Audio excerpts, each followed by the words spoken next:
xamante ni ki démb ak barki dem ñu ngi koy gis mu ñeel pèlerin yi nga xamante ni ñeneen ñi dañoo bloqué wu ne nañ foofee ca Makka donte nag gis nañu éclaircissement yi nga xamante ni commission bi indi nañ ko ci mais ak lu ci munti am gis nga ci vidéo yi mer ba futt la ñu yeewoo am na sax ñu dem ba jàpp ni tey ji peut-être lii seen nguur la amee mais am woon ci nguur bu weesu la moo ci sa commentaire.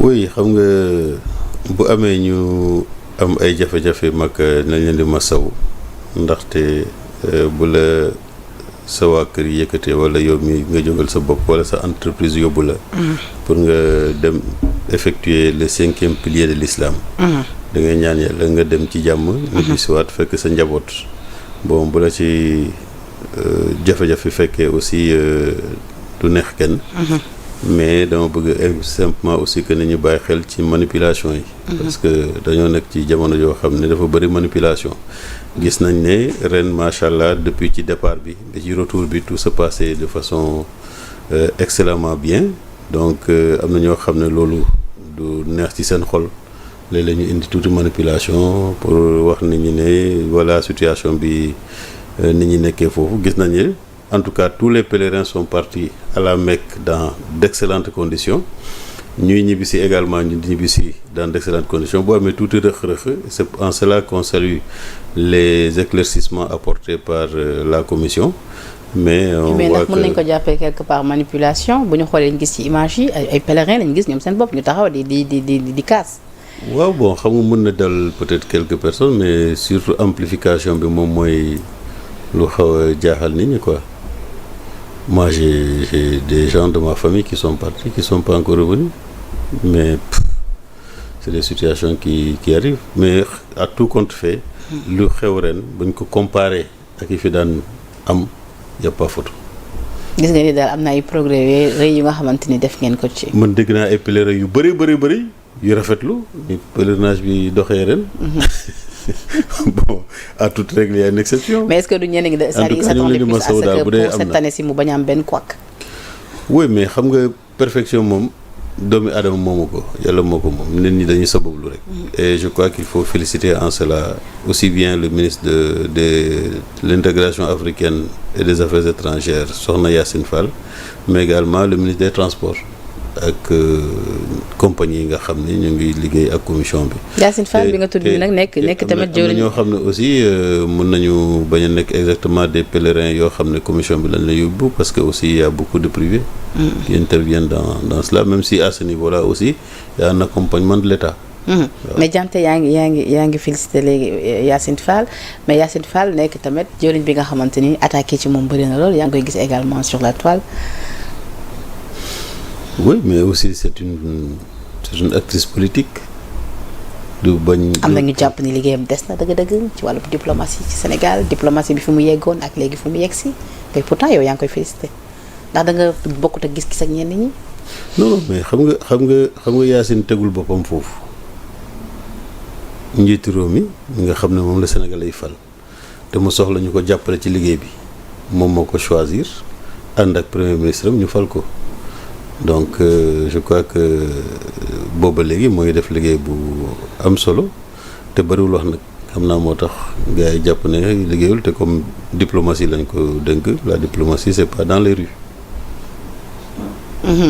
D'accord alors beneen point ci actualité bi mu nekk actualité bitim réew mais bëgg naa ci tamit am sa commentaire muy tension yi am entre Israël ak Iran gis nga tamit Alioune Tine joxe na ci li nga xamante ni moom moo di point de vue moom nee na il trouve inacceptable yenn dëkk yi di am li nga xamante ni moom moo di arme nucléaire ba pare di ko tere yeneen i réew mais également nee na mu ngi opposé wu ci li nga xamante ni moom moo di principe à la prolifération nucléaire nee na également mu ngi dénoncer l'agression israélienne nee na lu ni mel c'est inadmissible mais également dafa am lu ko naqadi nee na mooy mutisme ñenn ci autorité ne rawatina suñu autorité sénégalaise yi.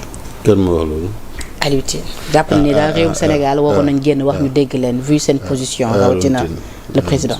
waaw bon de toute façon man yoruma baatu autorité yi. mais seen nguur la te yéen la pointé du doigt. oui man bokkuma gouvernement bi. je suis du régime parce que bokk naa ci ñu fal régime bi te bu ñu faloo bi président Diomaye faloo dafa jàpp ne xëy na man fi may amalee njëriñ régime bi mooy ma toppatoo li jëm ci dialogue social. Oui. Donc à ce titre je ne suis ni le porte-parole de la présidence de la République ni le porte-parole du gouvernement yoruma diplomatie xëy na loolu Yacine Faye mu ci jeg mais am naa ci sama point de vue en tant que citoyen. Oui. Je trouve quand même que c'est dommage que ñu nekk en 2025 que ñuy wax ci guerre. Je pense que jamono ji ak li humanité bi soxla waroon nañ jublu ci leneen lu dul ay guerre. Gis nañ fi guerre Russie Ukraine, gis nañ fi je parlerai même pas, c'est pas une guerre entre Israël et Gaza. C'est pas une guerre parce que les forces sont disproportionnées. Pour moi, c'est un acharnement sur un peuple désarmé totalement, parce que les forces en présence sont incomparables. Boo comparer la puissance de l'armée israélienne nga xam ne ñoom sax daanaka soxla ñu dugg sax Gaza, mën nañu yem fu ñu yem rek di bombarder lu leen neexee. Je pense que loolu c'est au-dessus de l'entendement humain. Ensuite aujourd'hui ce même Israël se permet di dem dal ci koo xam ne bi lii amee mënoon na ci dugal loxoom, mais mu maandu ci ñu attaqué ko di wax ne il constitue une menace pour la sous-région. Je pense que c'est pas excusable. C'est pas excusable. En quoi le programme iranien peut constituer une menace? Bi mu dalee def son programme iranien kii nu mu tudd nucléaire ba léegi gisuñu mu attaqué kenn. Il a bien expliqué. Ku mel ni États-Unis mooy doon dans un autre processus ci nucléaire boobu avec Iran et avec l'Iran. Donc on ne peut pas attendre aujourd'hui pour dire que ça constitue une menace alors que l'Iran n'a pas levé le plus petit doigt. Mais bon xëy na am na rep am na lu muy jural doomi aadama te waa ji dama yaakaar ne dafa rep. waaw mais quand même d'accord wax ko sànq rappelé nga ko bokkoo certes ci gouvernement bi donte ni bokk nga ci li nga xamante ni moom moo di pouvoir bi, mais quand même loo jàpp ni tey ji moom moo waral mutisme le président Bassirou Diomaye Diakhar Faye wala le PM Ousmane Sonko ci situation bi. Mais c'est la diplomatie. Qu'est-ce que les gens voudraient, qu'est-ce que Alioune Tine voudrait que ces gens-là disent? Nakar la ko peut-être joxe seen point de vue, peut-être joxe ay solutions, peut-être. xam nga man mën naa woote jàmm peut-être mën naa dénoncer affaire bi fii, qu'est-ce que ça va donner? Cette terre, est-ce que ça veut dire que da ngay encourager wala soutenir Israël wala da ngay soutenir Iran? Non, ñu wax man mbir mi mu ngi may fekk à Paris, puis affaire bi di amee moom ma fekk à Paris, j'ai suivi la déclaration de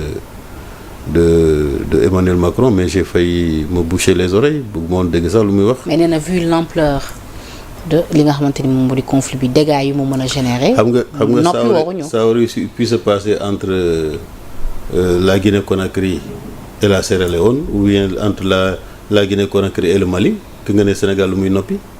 C'est encore loin de nous là, même si c'est au plan international. Les gens ont quand même